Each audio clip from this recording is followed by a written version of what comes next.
Welcome everyone. I hope everybody's staying safe. I hope your families are safe. Let's start with some important news. Now, I'm going to upload assignments two different ways. One is going to be an EDSB assignment and the other one is a Springboard assignment. The EDSB assignment will always have a black graduation hat next to it.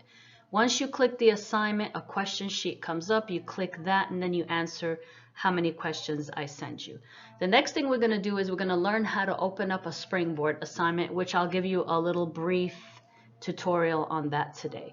But there is a whole tutorial on that next to the word super important, and the person who's in charge of Springboard will take you step by step, and you can keep watching it as much as you need to.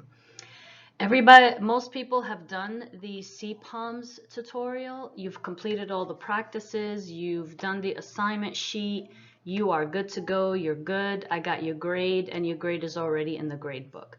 Do not worry about if they say, do you want to send the certificate to your teacher? I don't need that. I get a notification that you watched and you did all the practices.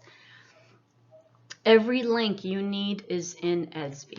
Very important. Please understand there will be no tests given this quarter. The only thing I can do to grade you is to make sure that you're finishing your assignments. If you're finishing your assignments and you're getting a grade, that goes into the grade book. Anything else I can't grade you on. If you don't do it, it's a 0. If you do it, you got your grade. Your maturity depends on how independent and responsible you are to stay safe online and outside and finish your work in a timely manner. Once you get into Springboard and you'll see the text Self-Reliance, I want you to pay attention to two really important things. Number one is how Ralph Waldo Emerson uses the semicolon in the text. And I want you to pay attention how many times he does that. Now, typically, a writer will use a semicolon once. Emerson uses a semicolon several times to separate different sentences, and he does that on purpose. And the purpose is to slow the reader down to consider each idea that he's saying. Usually we would use a semicolon once in a sentence. You'll see that he uses several sentences separated by semicolons. We'll go over colons and semicolons more later. The next thing that he does in Self-Reliance is he uses a term called an infinitive phrase. An infinitive phrase looks like the word to with a verb next to it. For example, people will say to be perfectly honest, to win her approval.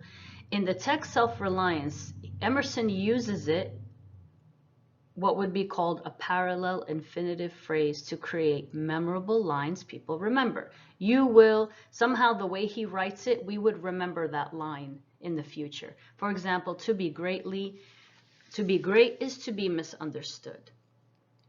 He says in paragraph 4, so you shall be sure to be misunderstood. It is so bad then to be misunderstood.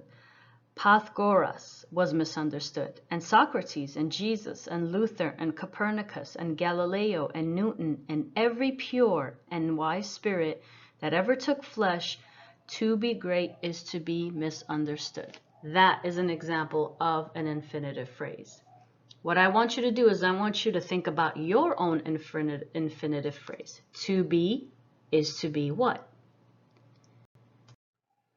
Once you open up your Clever and your Springboard, you go into a orange looking tile called Calendar and Assignments. In there you'll see this page, this particular page, and exactly what I assigned you.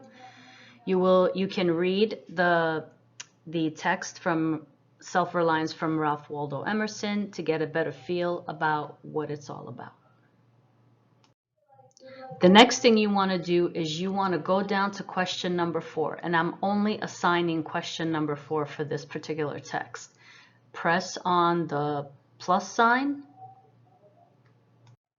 press the A sign, and then you'll see an answer box shows up. You would type in your answer in the answer box. To help you answer the question, how do Emerson's examples in paragraph 4 further develop the central idea of an essay? I want you to think about this. In paragraph 5, how do innovations like technology such as couches, watches, and an almanac hurt the natural abilities of humans? How does sometimes technology get in the way of our own natural abilities? Think about what transcendentalists think, really their core value or beliefs are. They believe that somebody should be guided with their inner guidance, their intuition. They believe highly in nature and love nature and respect nature very much. Think about how technology would get in the way of all of that.